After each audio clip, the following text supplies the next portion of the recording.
Bonjour les amis, bienvenue à La Rochelle. Regardez dans ce qu'il y a de plus joli, ça rade à l'automne. On croirait même que c'est estival tellement il fait chaud et beau. Aujourd'hui, on est en plein Grand Pavois. De l'autre côté, le deuxième plus grand salon de France de nautisme. Et nous sommes ici au casino tout simplement parce que c'est le décor qu'a choisi. Il réside à côté. Notre ami Alain Bailly, un Rochelais mais passionné par la côte, de Charon.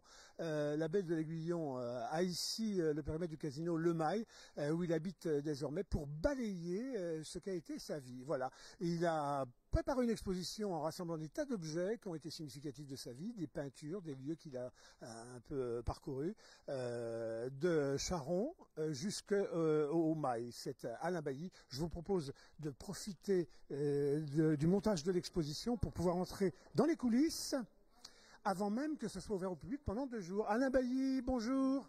Bonjour. Voilà, alors regardez un peu, c'est un personnage, il a une bouille goguenard, il est connu par tous les Rochelais. Il a un métier qui est pas ordinaire, c'est numismate. Il va nous expliquer comment sa passion pour les pièces, comment il a mis la main sur des trésors, et puis surtout comment, ami des artistes et des arts, il aime que les paysages qu'il a fréquentés enfant et au-delà, jusqu'ici au Mail, ont été repris par les peintres en rassemblant un échantillonnage de peinture.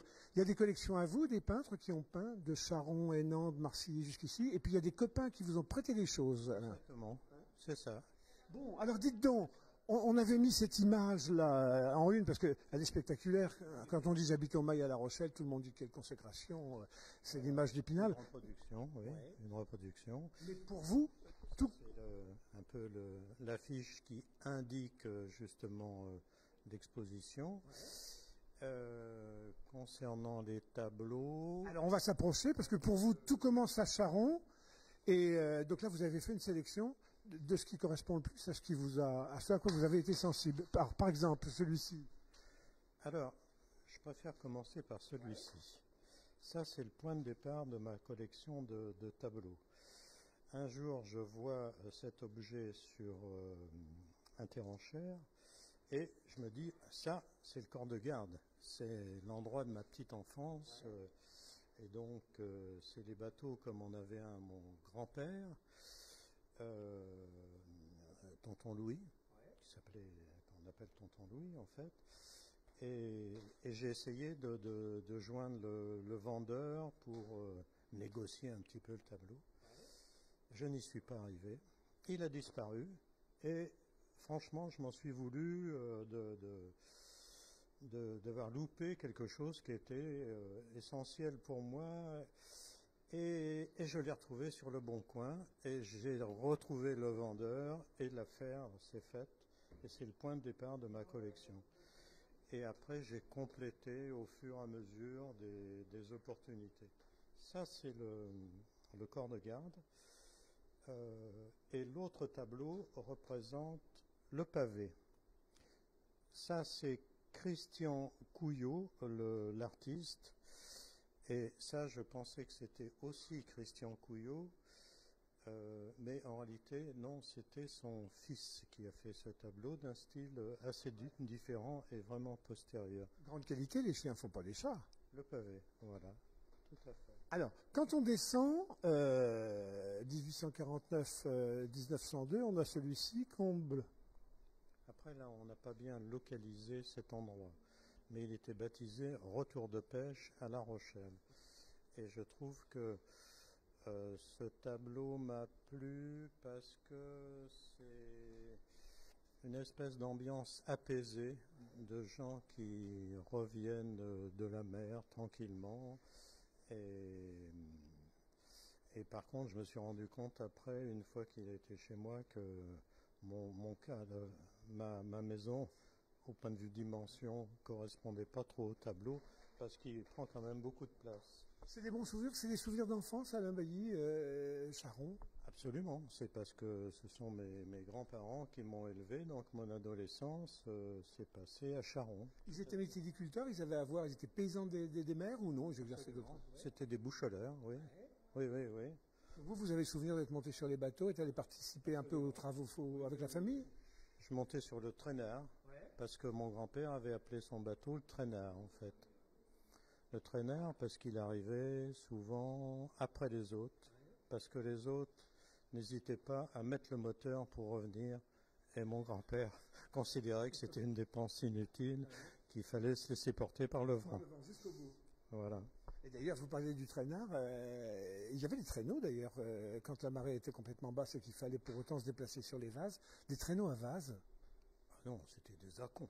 Ah, ils avaient un nom. C'était des acons, oui, qui étaient des bateaux à fond plat, très anciens, qui permettaient de glisser sur les vases, mais quand même de flotter sur la mer, quoi.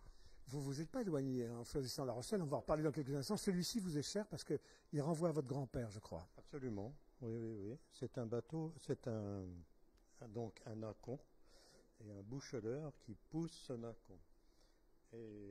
Et là, on voit des perches, en fait, qui servaient à manier l'acon. Et c'était pas si facile que ça. À Charon, on disait au lait de chocou qu'il faut avoir, n'est-ce pas, hein? Voilà. Ce tableau, c'est, pour une raison mystérieuse, était en vente dans une galerie américaine de la côte ouest. Et Julie Bazin s'est occupée activement de négocier le prix et de le faire revenir. Voilà. Alors, Julie Bazin qui est juste derrière notre ami Olivier. Julie, bonjour. Bonjour. Julie, vous êtes l'animatrice active de la galerie qui porte votre nom, Julie Bazin. On est rue Fleuriot à La Rochelle. Quand vous rencontrez des chalands comme Alain Bailly, qui vous racontent des histoires, qui cherchent des tableaux, c'est que du bonheur des clients comme ça. C'est que du bonheur et c'est pour ça que je fais ce métier.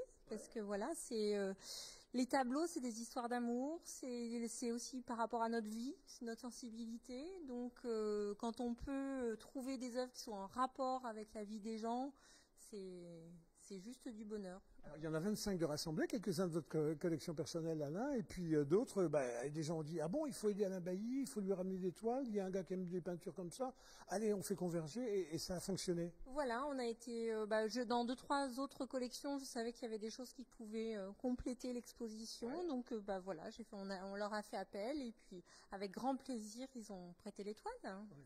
Alain, ça renvoie toujours au travail parce que le travail est dur et puis tout est autour à un moment, la mytiliculture. Est-ce que pour autant une enfance de gamin qui a des loisirs, qui va se baigner indépendamment de tout le reste, etc.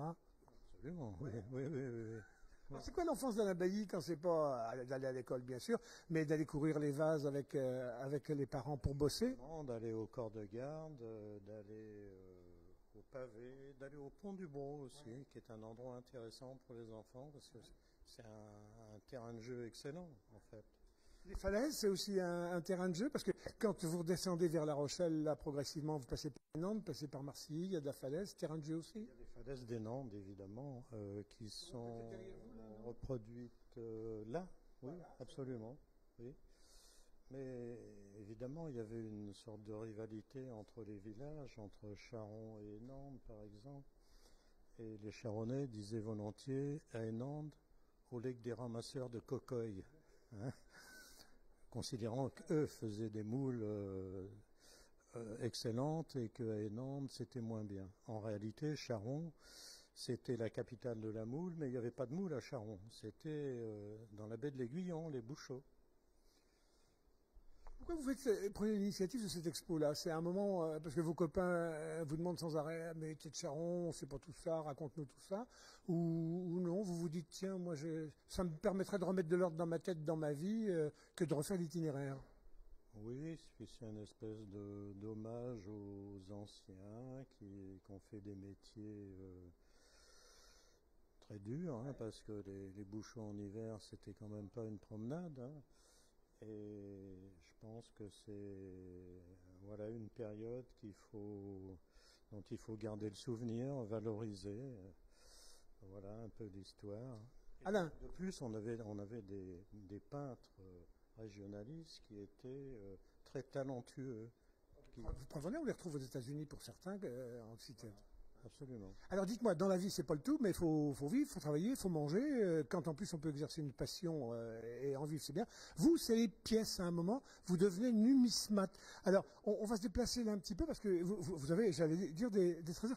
Comment on se passionne pour les pièces? Parce qu'on est copains avec des gars qui sont un peu grippe-sous voleurs dans les poches, là, et puis qui ramènent des pièces. Comment vous arrivez dans cet univers? Eh ben, c'est aussi du fait que tonton Louis avait dans une boîte à chaussures des petits Napoléons.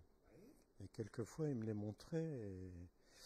Et voilà, éventuellement, il fermait les contrevents, il baissait la voix. Et pour moi, adolescent, c'était un trésor. Il me montrait un trésor, en fait. Hein. Alors, du coup, vous avez été chasseur on peut dire ça comme ça, chasseur de belles monnaies, chasseur de belles pièces, chasseur de trésors. Absolument. Oui. Absolument. On en trouve des trésors, on en trouve des belles pièces, mais faut galoper le monde. On trouve toujours des trésors, mais pas si loin que ça. Oui.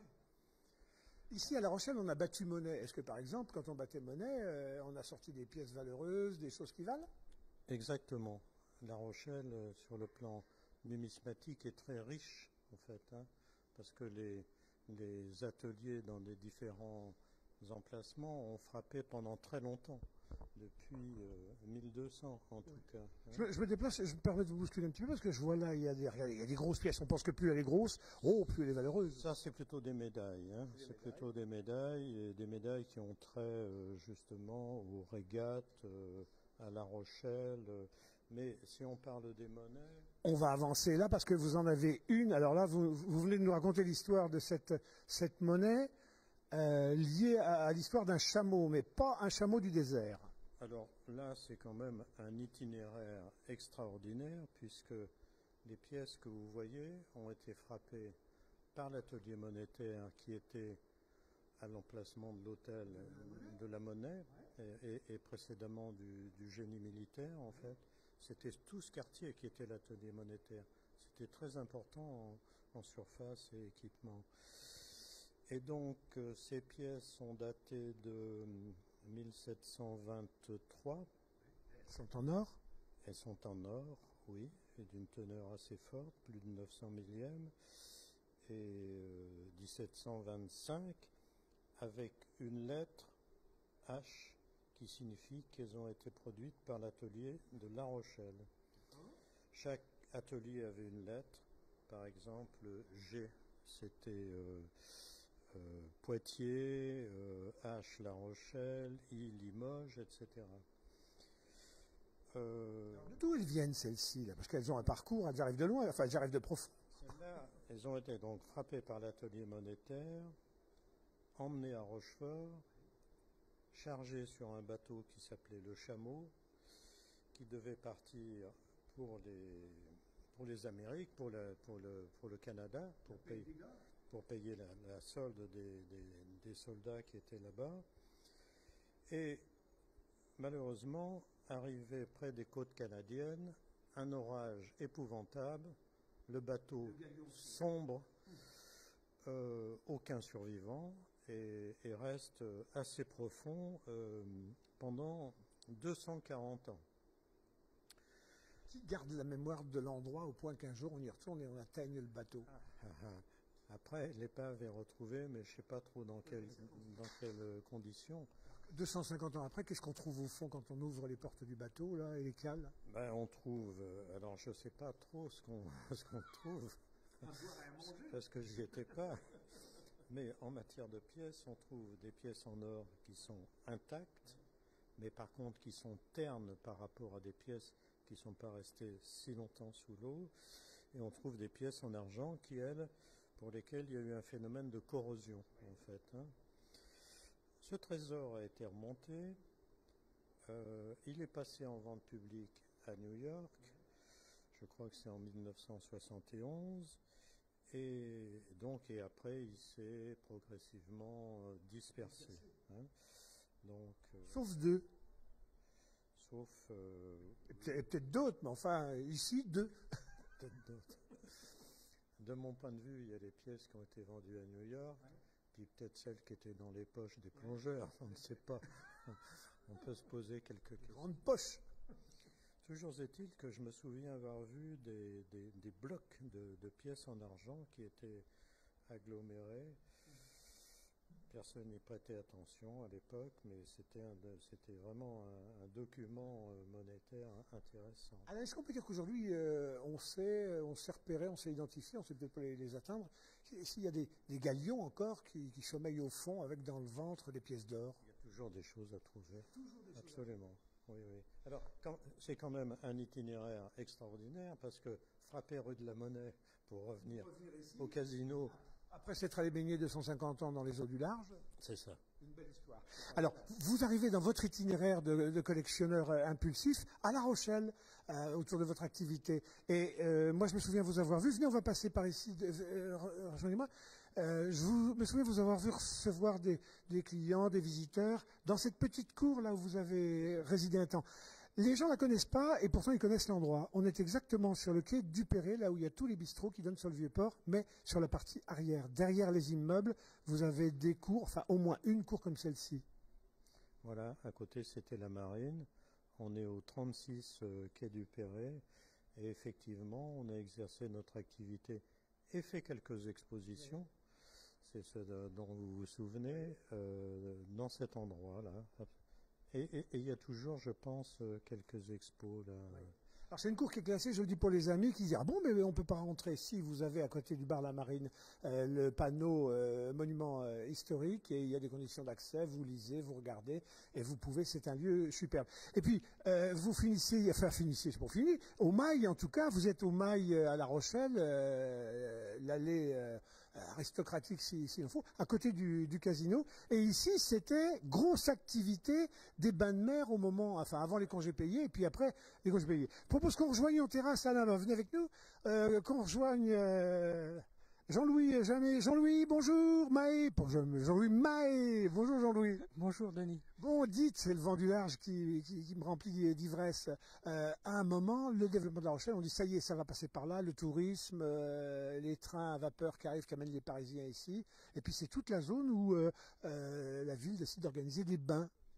Oui, alors c'est même avant l'arrivée du chemin de fer, puisque les bains Marie-Thérèse, donc à l'emplacement de ce casino, ont ouvert en 1827, donc très très tôt, puisque la mode des bains de mer émerge en Europe à l'initiative des anglo-saxons dans les années 1820, donc vraiment très très précocement, mais malheureusement ça ne marche pas pour plusieurs raisons, et c'est un peu le thème de mon discours dimanche après-midi. Oui, puisque du coup, dans le cadre de cette exposition qui va durer donc 2 jours, jusqu'à dimanche soir, vous avez rendez-vous à 15h, les amis, pour faire plus connaissance avec cette histoire. Alors, on a des tas de clichés avec des tas de belles images de cartes postales, mais souvent que de la carte postale, mais vous allez être effectivement plus précis. On est pour les amis qui ne connaîtraient pas La Rochelle. Le vieux port de La Rochelle est là-bas, regardez, c'est la tour des 4 sergents qu'on voit, là-bas est le vieux port, et toute cette partie où nous sommes, rejoignant la mer, c'est la rade, c'est l'avant-port. Donc c'est le long de l'avant-port, sur la partie nord de l'avant-port, que s'étaient installés ces bains, les premiers bains.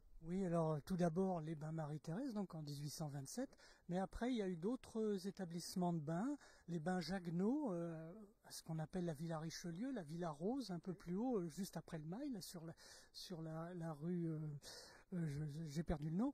Et puis il y a eu aussi donc les bains Louise sur la digue en venant ici, mais aussi les bains la plage de la concurrence. Concurrence dans le sens où cette plage était gratuite en concurrence avec les bains Marie-Thérèse qui étaient réservés à une certaine clientèle et donc payants. La Villa Richelieu à laquelle on fait référence, c'est le centre de la Croix-Rouge où on fait la post-cure quand on a besoin de se remettre après des fractures, etc.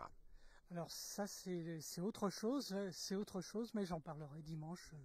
Alors, donc ici, toute une partie est privée, et alors il y a une plage qu'on appelle la plage de la concurrence, on la voit là-bas, la concurrence parce que du coup, elle faisait concurrence au privé parce qu'elle était gratuite, c'est le peuple qui s'installe. Voilà, alors à l'origine, la plage que nous connaissons a été engraissée en 1907, mais auparavant c'était une simple grève où d'ailleurs les paysans du coin n'avaient pas le droit de faire venir boire les animaux parce que l'été, il y a des gens qui se baignaient gratuitement évidemment. Jean-Louis, une baraque en bois. Alors quand on voit partout les affiches au départ des gares de Paris avec le train à vapeur, etc., direction Biarritz, belles images, direction La Baule, belles images, direction La Rochelle, belles images, est-ce que ça a mieux tenu chez les autres que chez nous? Parce que finalement, ça n'a pas fait flop, mais ça s'est pas développé comme ailleurs, quoi. Alors l'aventure balnéaire à La Rochelle a avorté, il faut le dire clairement, pour certaines raisons, puisque déjà très tôt, comme je l'ai dit, mais après il n'y avait pas de plage, donc pas de plage, il y avait très peu de villas balnéaires, et tout ça à cause des servitudes militaires, puisque La Rochelle était une place forte, et donc cerné de murs, avec des portes, 2 portes sur la partie de la ville qui nous intéresse, qui étaient fermées la nuit. Et puis donc interdiction de construire aussi au-delà des murs. Donc beaucoup de contraintes qui font que là, ça n'a pas marché. Les bains ont toujours été en déficit et ont été repris après par la ville en 1902 et donc transformés en casino carrément. Et donc jusqu'à nos jours. Et ils ont fait place, mais alors quelques années après, à la chanson française, en offrant comme espace, en prolongement d'elle-même, les plages, le grand parking Saint-Jean d'Acre où se tiennent les Francopholies, qui ont été le premier grand festival de la chanson française et qui aujourd'hui est le vaisseau amiral de la culture dans cette ville. Voilà, alors ici, après la guerre, parce que pendant la guerre, c'était les Allemands qui ont occupé et qui ont rasé l'ancien bâtiment, qui ont construit celui-ci, et puis donc après... l'aventure contemporaine sur laquelle je ne vais pas m'étendre parce que tout le monde, enfin on la connaît plus ou moins. Alain, c'est bien d'avoir des copains comme ça parce qu'à chaque fois, vous avez besoin de toile, paf, il y a Julie de la galerie qui rameute. Vous avez besoin d'un historien pour... Attends, on va vous expliquer des trucs. On se voit, on boit un coup, c'est bien, mais si on apprend des trucs en plus, c'est encore mieux. Alors, ils vont être combien vos copains à venir là? Vous avez invité toute la ville depuis le temps que vous êtes actifs dans cette ville? En fait... comment dire, cette expo, c'est aussi organisé par le comité de quartier. Très bien. C'est le président Alain Bresse qui s'est occupé de réserver cette salle et aussi qui, sur sa lettre, a fait de la réclame pour que le comité de quartier de la Genève, c'est quand on peut dire que 800 adhérents. C'est un quartier de vie, et bien ce casino c'est vraiment un lieu de vie, parce que nous on est en surface ici à déployer des initiatives culturelles, mais comme on les aime, c'est le récit de la vie des gens, de leur parcours, etc. Puis en dessous il y a les machines à sous. Bon, c'est l'autre manière aussi de se distraire, de se détendre. Enfin en tout cas l'addition de tout ça, ça fait une belle agitation dans un cadre verdoyant qui est un des plus beaux de cette ville le long du Mail. Vous habitez dans une maison qui a une histoire, évidemment? Oui. La réponse est oui. Les gens disent c'est le chalet. Alors vous savez, c'est le chalet du Mail. Et d'ailleurs, tout se rejoint puisque Jean-Louis a fait a travaillé sur l'histoire du chalet. Oui. Et il y a un joli bouquin qui raconte quelques péripéties qui se sont passées dans ce lieu. Oui. Qui a été très vivant à certains moments, n'est-ce pas? Il rigole, il meurt d'envie de parler, mais il n'ose pas. Voilà.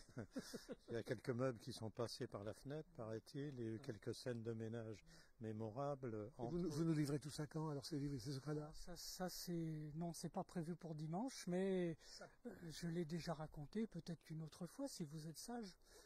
Les amis, moi j'invite tout le monde à être sage. En tout cas, vous voyez, ici on est sur la côte nord du chenal de La Rochelle, et puis en face de nous, une autre activité se déploie, qui est celle de l'industrie du nautisme là-bas, avec des milliers de bateaux présentés et puis de gens qui s'y bousculent. À La Rochelle, on ne s'ennuie jamais, surtout quand on a des copains comme vous.